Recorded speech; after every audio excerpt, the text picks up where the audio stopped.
October 1966. London, England. Eric Clapton was a god, literally.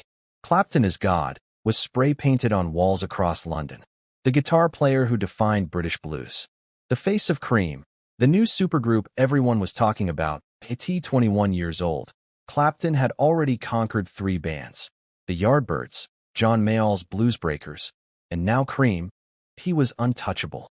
The best guitarist in England. Maybe the world. And then an unknown American walked into his gig and destroyed everything. This is the story of the night Jimi Hendrix challenged Eric Clapton. The moment that changed rock guitar forever. The performance that left Clapton speechless and forced him to reinvent himself. The night Jimi played Killing Floor. September 1966. Jimi Hendrix arrived in London. Nobody knew who he was. Just another American musician trying to make it in England. But Jimi had a secret weapon. Chaz Chandler. Chandler was the bassist for The Animals, House of the Rising Sun, huge hit. He'd seen Jimi play in New York at the Café Wa, watched him back up other artists. Realized, this guy is different. So Chandler quit The Animals. Became Jimi's manager. Brought him to London. The plan was simple. Plug Jimi into the London scene. Get him noticed. Build buzz. Within weeks, Jimi was sitting in with bands. The Brian Auger Trinity. Small clubs. Word started spreading. Jeff Beck saw him. Pete Townshend saw him. Both walked away stunned. Who is this guy? But seeing Jimi at a small club was one thing. The real test? Eric Clapton. Clapton was the standard. The benchmark that if you could impress Clapton, you could impress anyone. Chaz Chandler knew this. So he made a plan. October 1966. Cream was playing a gig in London. Polytechnic of Central London. Cream was the hottest band in England. Eric Clapton on guitar. Jack Bruce on bass. Ginger Baker on drums, power trio, blues-based rock, improvisation, extended jams. They were inventing a new sound. Heavy, loud, psychedelic blues. Backstage before the show, Chaz Chandler approached Clapton. Eric, I've got this kid from America. Guitar player. Mind if he sits in for a song? Clapton was curious. Sure, why not? Ginger Baker, the drummer, was less enthusiastic. Baker didn't like surprises. Didn't like unknown musicians messing with Cream's set, but Clapton overruled him. Let him play. Jimi Hendrix walked backstage. Shy, quiet, polite. He wasn't wearing anything flashy yet. No wild outfits. No afro yet. Just short-haired. He looked like a sideman, which is what he'd been for years in America. Clapton shook his hand, sized him up. Thought, let's see what you've got. The show began. Cream tore through their set. Blues covers. Original songs. Clapton's guitar soaring. Jack Bruce's bass thundering. Ginger Baker's drums explosive. The crowd loved it. This was peak Cream. This was why Clapton was God. Then, midway through the set, Clapton introduced the guest. We've got a friend from America joining us. Jimi Hendrix. Polite applause. Nobody knew who that was. Jimi walked on stage. Borrowed someone's guitar. Plugged in. Clapton started the song, Killing Floor by Howlin' Wolf. A blues standard. Every blues guitarist knew it. Fast, aggressive, difficult, the perfect test. Clapton played the opening riff. Set the tempo. Then stepped back to let Jimi take a verse. And Jimi exploded. What happened next is legend. Jimi didn't just play Killing Floor. He detonated it. The song starts with a driving riff. Howlin' Wolf's original is raw Delta blues electrified. Fast tempo. Aggressive. A test of any guitarist's skill. Clapton played the opening. Set the groove. Standard blues approach. Respectful to the tradition. Then he nodded to Jimi. Your turn. Jimi's first note was different. Sharper. Louder. More attack. His fingers moved faster than anyone in that room had seen. Not just fast, precise. Every note clear. Every bend perfect. He wasn't showing off. He was speaking. The guitar was his voice. The rhythm section, Jack Bruce and Ginger Baker, locked in. They could feel it. This was different. Clapton stood to the side, still holding his guitar, watching, his expression changing from curiosity to disbelief. Jimi hit a run of notes that shouldn't be possible, his left hand stretching across the fretboard. Impossibly wide reach, bending 3 strings at once. Then came the first shock. Jimi flipped the guitar behind his back. Mid-solo. Without missing a note, the guitar spun around his body. His hands reached behind. Still playing. Still hitting every note perfectly. Still in time with the rhythm section. The crowd gasped. Some laughed in disbelief. Others just stared. Clapton's jaw dropped. But Jimi wasn't done showing off. He brought the guitar back to the front, leaned down, put the strings between his teeth, and kept playing, using his teeth to fret notes, his tongue to bend strings, creating sounds that shouldn't be possible. This was Chitlin circuit showmanship. Techniques that T-Bone Walker and Guitar Slim had pioneered in black blues clubs across America, but London audiences had never seen it. To them, this was alien, impossible, revolutionary. Then Jimi did something that really stunned Clapton. He controlled feedback. Feedback was usually the enemy. Unwanted noise. Something to avoid. But Jimi leaned into his amplifier, created a howling wall of sound, then shaped it, bent it, made it melodic. He turned noise into music. Clapton had experimented with feedback. But this was mastery. This was intentional. This was art. For 3.5 minutes, Jimi Hendrix owned that stage. The crowd was on their feet, screaming, cheering. Jack Bruce and Ginger Baker were grinning. Even Baker, notoriously grumpy, was impressed, and Eric Clapton stood frozen, guitar hanging at his side, watching his world change. When the song ended, the audience erupted. Sustained applause, whistles, shouts for more. Jimi smiled shyly, handed the borrowed guitar back to whoever owned it, waved to the crowd, and walked off stage. Simple as that. Clapton put down his guitar, didn't finish the set, walked straight to the dressing room. The band tried to continue, but the energy was gone. The night belonged to Jimi. Witnesses say he went straight to the dressing room, didn't finish the set. One person who was there, Charles Holley, described it. Hendrix was amazing. No one was more gobsmacked than Clapton. I was torn between watching his face and Hendrix's performance. Clapton was shaken, genuinely shaken. He'd just been outplayed. On his own stage, in his own city, playing his own style of music, by an unknown American nobody had heard of. What Clapton didn't know, Jimi had been preparing for this moment his entire life. Jimi wasn't some random kid. He'd spent years on the Chitlin circuit, the network of black clubs across America where R&B and blues artists played.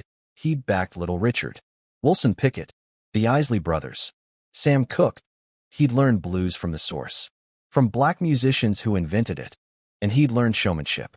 Little Richard taught him to command a stage, to make every performance a spectacle, playing behind his back, playing with his teeth. That was Chitlin circuit stuff. Tricks that black guitarists like T-Bone Walker had been doing for years, but white British audiences had never seen it. To them, it was brand new, revolutionary. Clapton played blues respectfully, reverently. He worshipped the tradition. Jimi played blues like he owned it, because he did. The next day, London was buzzing. Word spread through the music scene like wildfire. Did you hear what happened at the Cream gig? Some American kid blew Eric Clapton off his own stage. Who is this Jimi Hendrix? Musicians who weren't there didn't believe it. Eric Clapton outplayed. Impossible. But those who witnessed it couldn't stop talking about it. Clapton himself started spreading the word. Called Pete Townshend.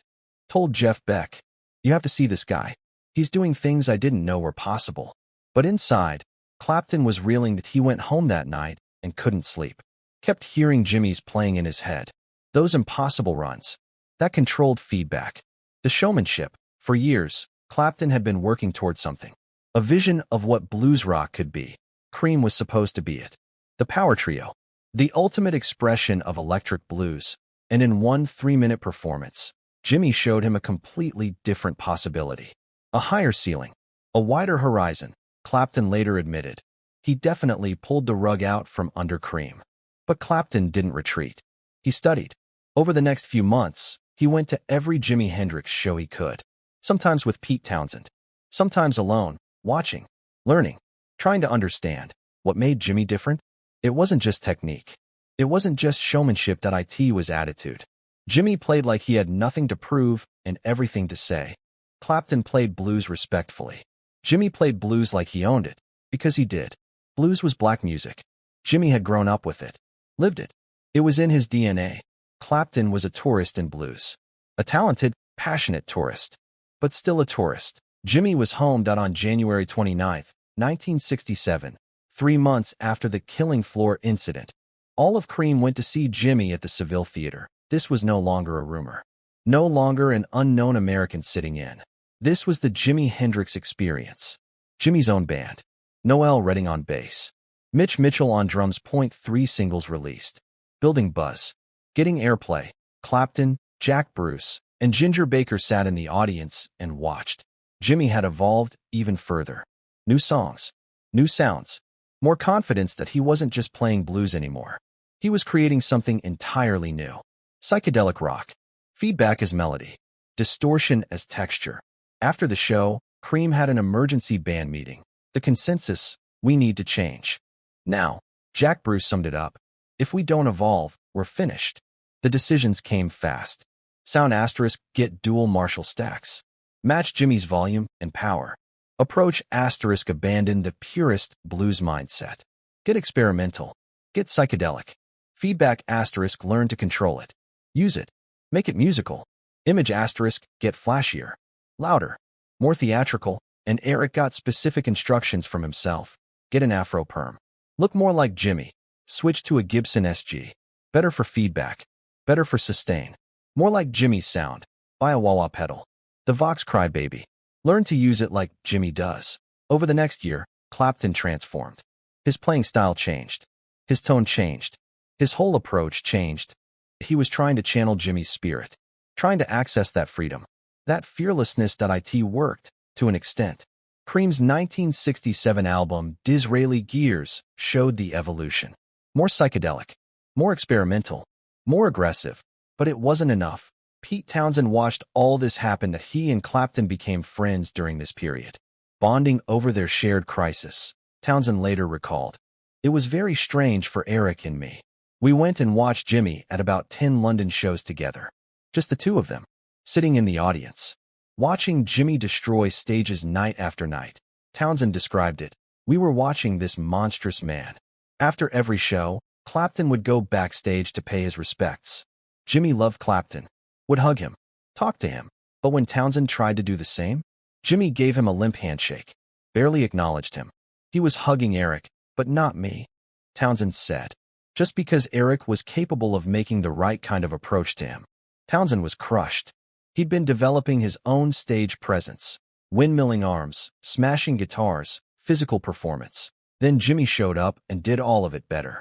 While also being a technical genius, Townshend retreated, focused on songwriting instead of guitar heroics. The result? Tommy, The Who's 1969 rock opera, one of the greatest albums of all time. Jimmy forced Townshend to become a better songwriter, a better artist. Jeff Beck felt it too. "It was a horrible time, really," Beck said. "Not because of him, but because of the fact that he swept us all aside and put us in a bin." All the British guitar gods, Clapton, Beck, Townshend, Jimmy Page, they all had to reckon with Jimmy. Some, like Townshend, shifted focus. Some, like Beck, doubled down on technique. But Clapton tried to become Jimmy. Townshend remembered, "I told Eric, I'm going to play him off the stage one day." But what Eric did was even more peculiar. He said, "Well, I'm going to pretend that I am Jimi Hendrix." And he did. For a while, the permed hair, the SG guitar, the wah pedal, the psychedelic clothes. Clapton was cosplaying Jimi Hendrix. It didn't work. Clapton wasn't Jimmy. Nobody was. Eventually, Clapton found his own path again. Slower, bluesier, more melodic. But for those months in 1966 to 1967, Clapton was lost, searching for identity. Overshadowed. Here's the thing. Jimmy respected Clapton enormously. He wasn't trying to humiliate him. Wasn't trying to steal his crown. Jimmy just played the way he played. Full out. No holding back. That night at the Cream gig, Jimmy was nervous. This was Eric Clapton, guitar god. But when Clapton gave him the stage, Jimmy did what he always did. Gave everything. And it happened to be enough to blow Clapton's mind. Later, Jimmy would cite Clapton as an influence. Would praise his playing. Would call him a friend. But the damage was done. The hierarchy had shifted. Clapton was no longer God. Jimi Hendrix was the BY May 1967. The Jimi Hendrix Experience released Are You Experienced? The album that changed everything. Purple Haze. Fox Lady. Hey Joe. The Wind Cries Mary. Revolutionary. Genre-defining. Unprecedented. Cream released Disraeli Gears around the same time. Excellent album. Psychedelic blues rock at its finest. But it was overshadowed. Clapton later said, "When we got back, no one was interested because Are You Experienced had come out and wiped everybody else out, including us." Jimi had it sewn up. The album that was supposed to cement Cream's dominance was ignored, overshadowed by the kid who'd walked onto Clapton's stage and played Killing Floor. The influence was permanent and total. Without Jimi, Cream doesn't evolve, doesn't get louder, doesn't experiment. Without Jimi, Townshend doesn't write Tommy, doesn't become a songwriter first, guitarist second. Without Jimi, Beck doesn't push his technique to new extremes. Jimi forced every British guitarist to level up, to innovate, to find their own voice, because Jimi showed them what guitar could be. Not just blues, not just rock, something limitless. October 1966. A borrowed guitar. 3 minutes of Killing Floor. Eric Clapton left the stage speechless. Jimi Hendrix became a legend. The balance of power shifted that night and never shifted back.